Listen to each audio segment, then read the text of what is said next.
TV, plataforma digital, la otra cara de...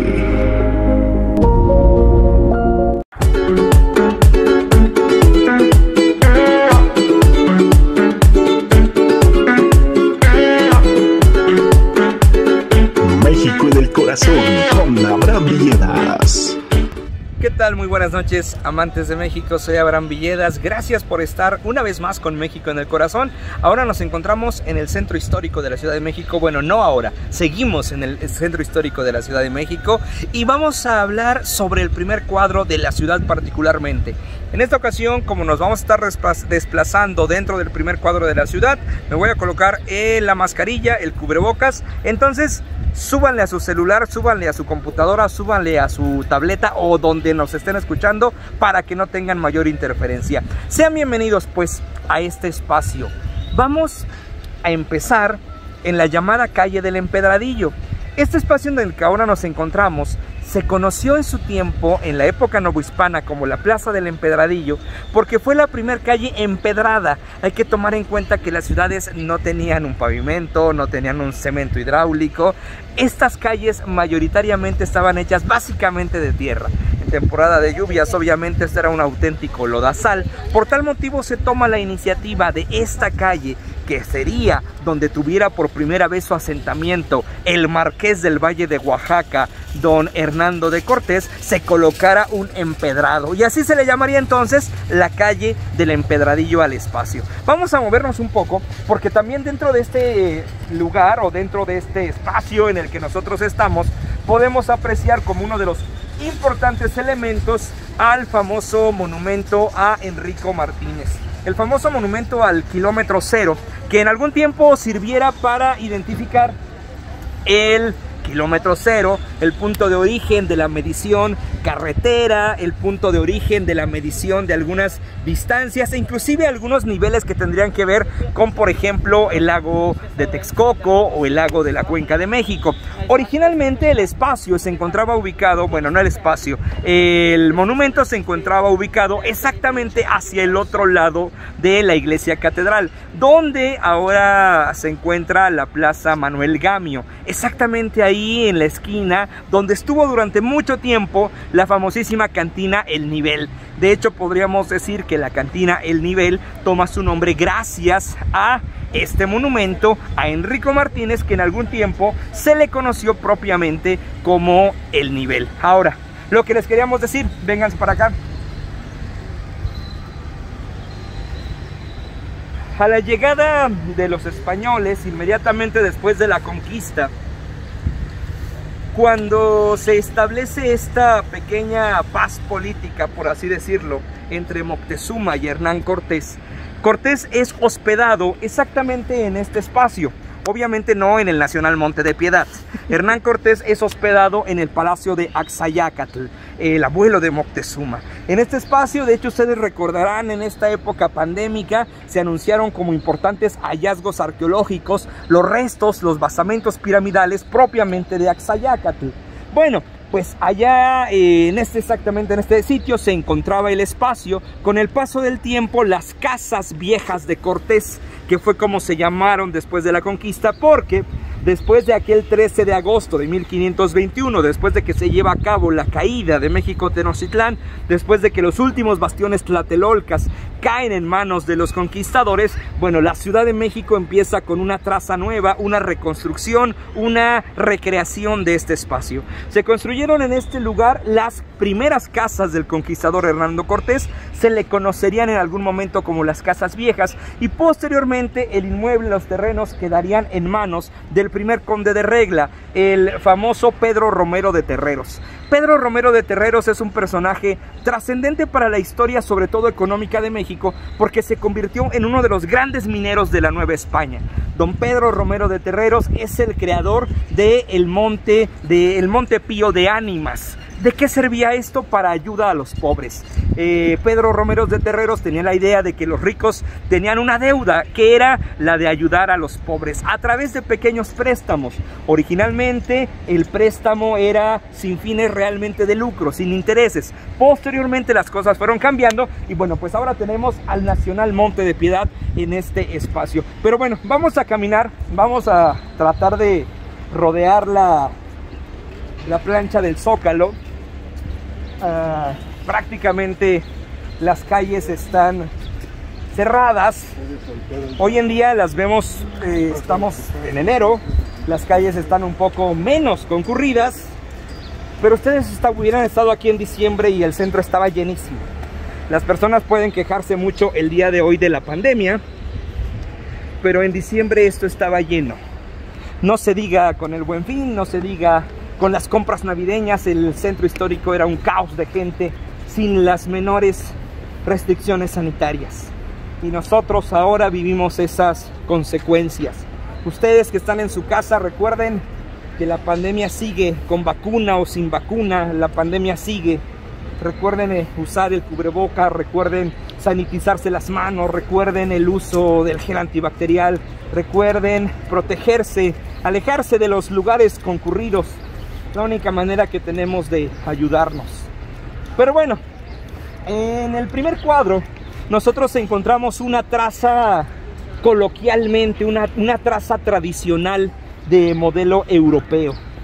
Al momento que se realiza la conquista, se tiene la necesidad de crear una plaza donde estén presentes los poderes, donde se representen también simbólicamente los poderes del Estado, o los poderes, mejor dicho, en ese momento de la corona.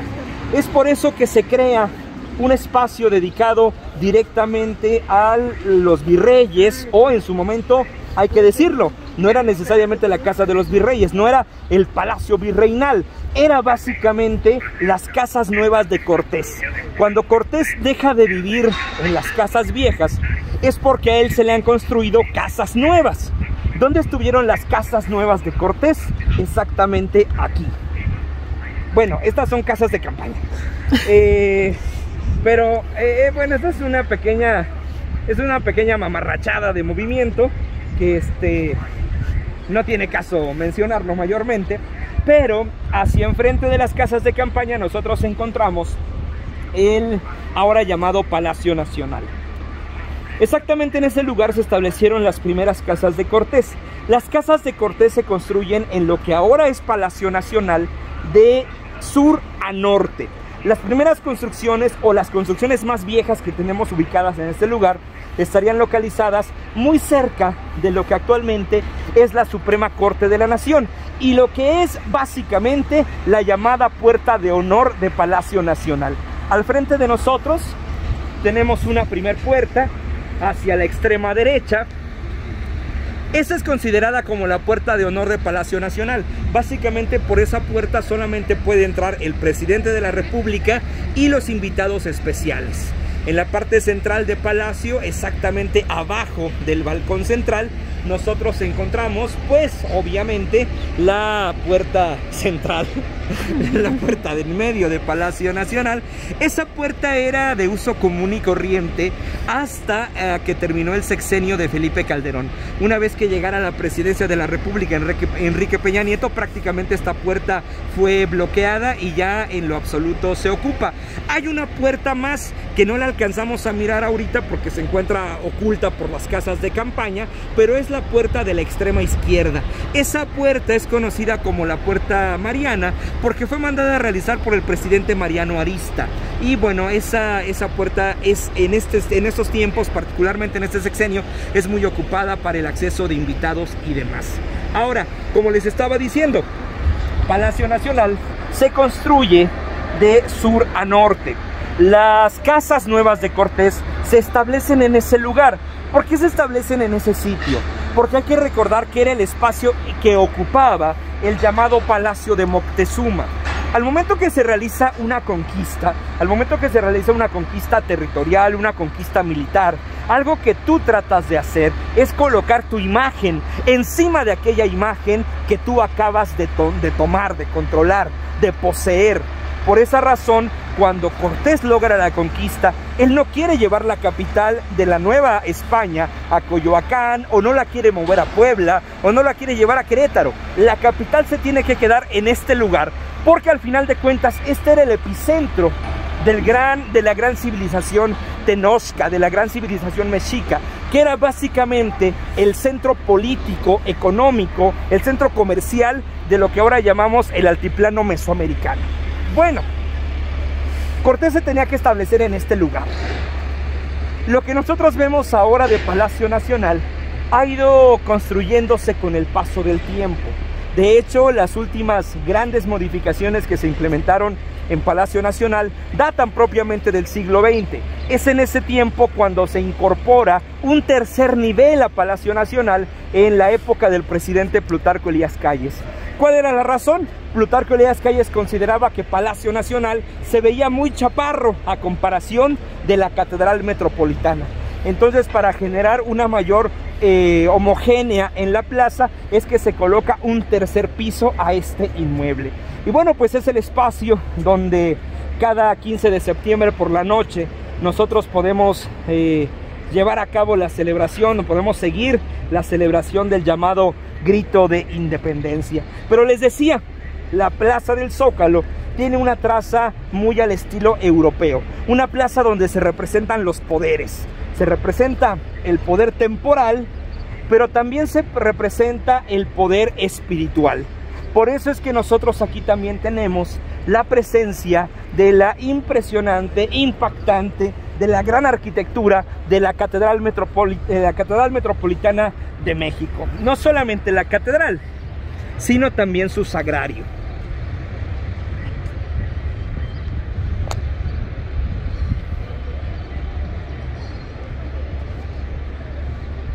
La iglesia catedral es un espacio que tardó en construirse, o mejor dicho, se construyó a lo largo de 300 años. Es una arquitectura que logra mostrarnos diferentes estilos, desde el gótico, pasando por el barroco y llegando hasta el neoclásico. Básicamente la fachada que nosotros apreciamos de este templo es una fachada muy marcada en estilo neoclásico, desarrollada sobre todo por el arquitecto valenciano Manuel Tolsá. La parte final de esa arquitectura es de Manuel. Nos vamos a mover un poco hacia la derecha para que ustedes puedan apreciar la linternilla. ¿A qué le llamamos linternilla? Básicamente al chipote que tiene la cúpula de la catedral. Es importante porque cuando Manuel Tolsá toma el proyecto de catedral, toma la decisión de quitar la linternilla que existía y construir la que nosotros podemos mirar desde esta distancia. ¿Por qué? Porque Manuel Tolsá logra colocar en proporción esta linternilla. A él le debemos ese remate, a él le debemos la balustrada, y a él también le debíamos las esculturas que estaban colocadas exactamente encima del reloj, las esculturas que hacían alusión a las virtudes teologales, la fe, la esperanza y la caridad. Hay que recordar que a raíz de los sismos de 2017, estas esculturas fueron quitadas porque tenían que ser remozadas. Hoy en día se encuentran embaladas dentro de las oficinas administrativas de la iglesia catedral. Pero como les decía, esta catedral dedicada a la Virgen de la Asunción no se encuentra sola. La iglesia catedral también está acompañada por el Sagrario Metropolitano. El Sagrario Metropolitano, esta estructura, esta fachada que miramos sobresaliendo en fachada con la piedra de Tezontle, esta fachada rojiza, es importante porque si ustedes quisieran venirse a casar a la catedral, básicamente su acta de matrimonio, o su fe de bautismo, o su fe de confirmación, o lo que sea, va a decir que fueron o que recibieron ese sacramento en el ¿cómo dije que se llama? Perdón, se me olvidó. En el Sagrario Metropolitano. ¿Por qué? Porque el Sagrario Metropolitano tiene la función administrativa de la catedral, es decir, el Sagrario administra la catedral. Básicamente la catedral tiene una función simbólica donde está depositada la cátedra del señor obispo, en este caso la cátedra del señor arzobispo de México, y quien hace las funciones administrativas y de impartición propiamente evangélica es el Sagrario Metropolitano. Bueno, este se considera como una de las joyas más importantes de la arquitectura barroca en nuestro país. Ahora, nosotros estamos ubicados básicamente sobre la plaza, pero estamos ubicados exactamente donde en otros tiempos estuviera ubicado el famoso mercado del Parián. En la época de la Nueva España existía un gran mercado, mayoritariamente construido a base de madera, donde se vendía absolutamente de todo, telas, comida y demás objetos en este espacio. Además de este espacio que tuvimos en algún tiempo conocido como el Parián, también tuvimos el famoso Tianguis del Volador. El Tianguis del Volador estaba ubicado donde ahora se encuentra la Suprema Corte de Justicia de la Nación. Ahí se encontraba este espacio, y en esta plaza mayor también llegó a estar en su momento la Picota.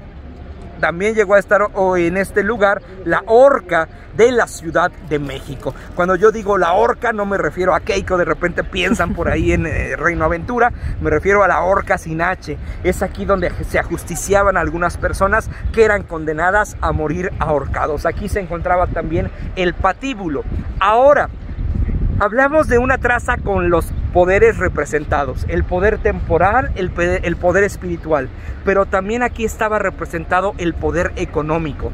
¿Cómo tenemos representado el poder económico? A partir del llamado portal de mercaderes, exactamente hacia el otro lado, donde ahora se encuentra la zona de hoteles, donde se encuentra el Gran Hotel de la Ciudad de México, que en tiempos del Porfiriato fuera el centro mercantil de la Ciudad de México, donde se encuentra el Hotel Majestic. Toda esta zona de Arcos era el lugar donde estaban algunos comerciantes, algunos mercaderes, y entonces dentro de esta plaza mayor nosotros teníamos esa comparecencia del poder temporal, del poder espiritual y del poder económico. Pero además también aquí hay que añadir otra cosa muy importante, que estamos en la capital de la República, que estamos en lo que fuera el centro neurálgico de la Nueva España, y no solamente teníamos un poder, diríamos, universal, por entenderlo de alguna manera, un poder a nivel del virreinato, también teníamos un poder local. En este caso, el Palacio de Gobierno de la Ciudad de México, este espacio que nosotros tenemos hacia el frente, una estructura propiamente novohispana, una estructura en estilo barroco, que después fue acompañada a partir del siglo XX con la presencia del llamado edificio gemelo, el edificio que se encuentra a un lado, cruzando la calle de 20 de noviembre, y que es arquitectura del siglo XX, pero que fue construido en esta forma para justo tener una armonía dentro de la Plaza Mayor de la Ciudad de México. Hay que recordar que la calle 20 de noviembre también es una construcción propia del siglo XX, que cuando fue diseñada, cuando fue trazada, bueno, tuvo que abrirse paso entre algunas casonas y entre algunas iglesias que cambiaron su postura.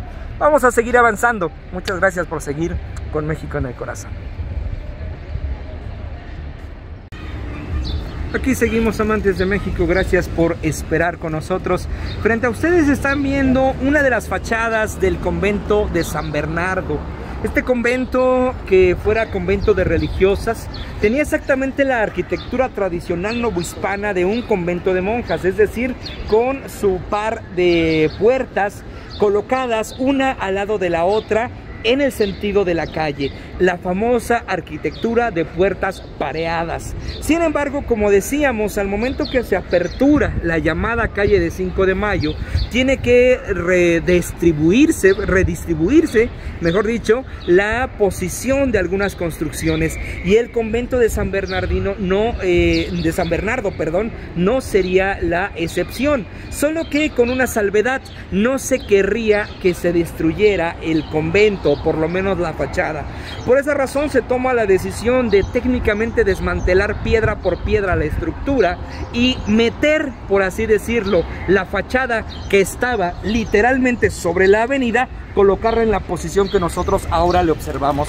Si nosotros creyéramos en la posición conventual, en la posición arquitectónica, entenderíamos que la fachada llegaría hasta acá, Y muy seguramente en el espacio donde nosotros nos encontramos y el espacio donde ahora se encuentra Telas Junco, pues estaría la parte del coro bajo del convento de San Bernardo. ¿Qué significa que acá estuviera el coro bajo?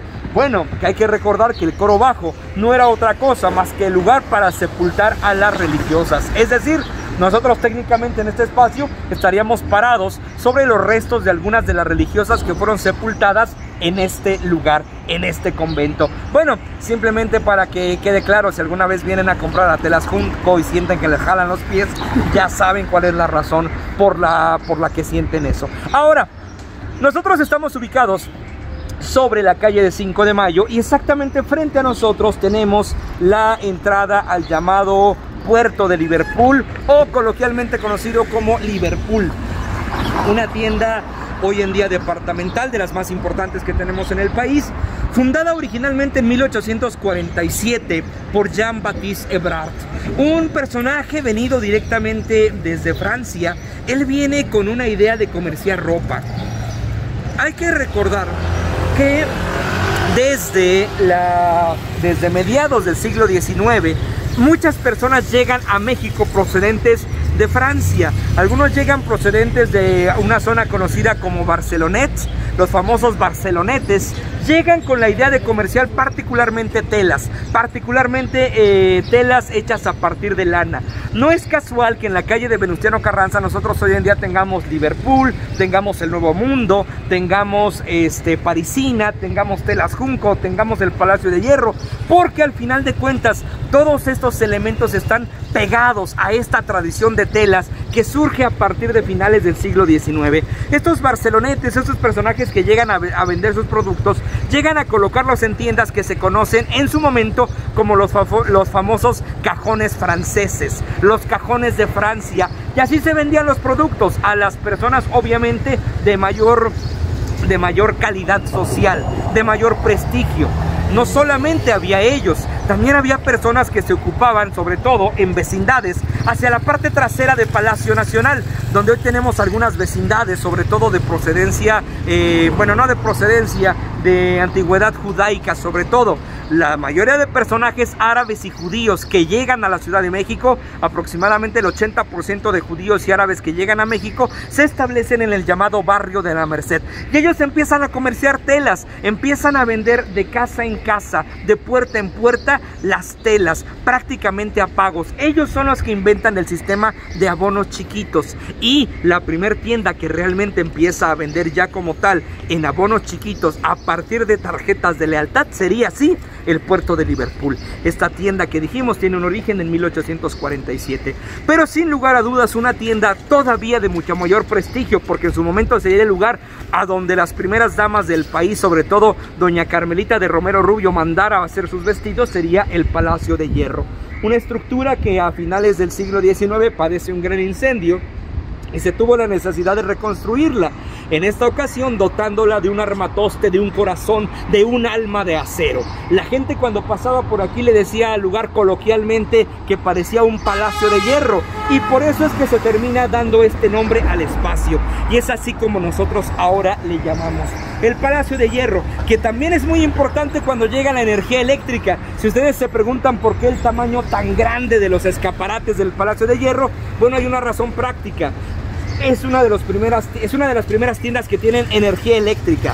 De este modo se logró que la luz del interior de la tienda iluminara la calle, y entonces por las noches había puestos de elotes, había puestos de esquites, había vendedores de camotes, había vendedores de panqués, había vendedores de atole alrededor del Palacio de Hierro. Y de alguna forma la vida en México empieza a revolucionarse con la llegada de la energía eléctrica, porque aquella vida que acababa a 7, 8 de la noche ahora se extendía hasta las altas horas de la madrugada. Hay que recordar que estamos a tan solo una calle de República de Uruguay, la primer calle alumbrada en la historia de la Ciudad de México. La primer calle, ¿por qué? Porque hay que recordar que guardaba la historia del famoso don Juan Manuel de Solórzano, considerado como el primer asesino serial en la historia de lo que ahora nosotros llamamos México. Pero ese es otro cuento. Yo les doy las gracias por haber estado aquí con México en el Corazón. Agradezco su presencia, agradezco su tiempo y le agradezco sobre todo a la producción de Hola TV, a Oralia, y a Lorena por hacer esta grabación. Yo los invito a que sigan las páginas de nuestros patrocinadores de Plumbago Estudio Floral, que nos regalan los botoniers que lucimos en la solapa. Inscríbanse a los cursos, a los talleres virtuales, pidan sus arreglos para el 14 de febrero, preparen los pedidos para el 10 de mayo y además también les agradecemos a Jackson Querétaro por su apoyo, por el patrocinio que brindan a México en el Corazón. Sigan sus páginas, sigan sus redes sociales, cómprense un vestido, un rebozo, regalen una guayabera, en fin. Muchas gracias por estar con México en el Corazón. Yo soy Abraham Villedas y nos vemos el próximo miércoles a las 8 de la noche con más historias que contar.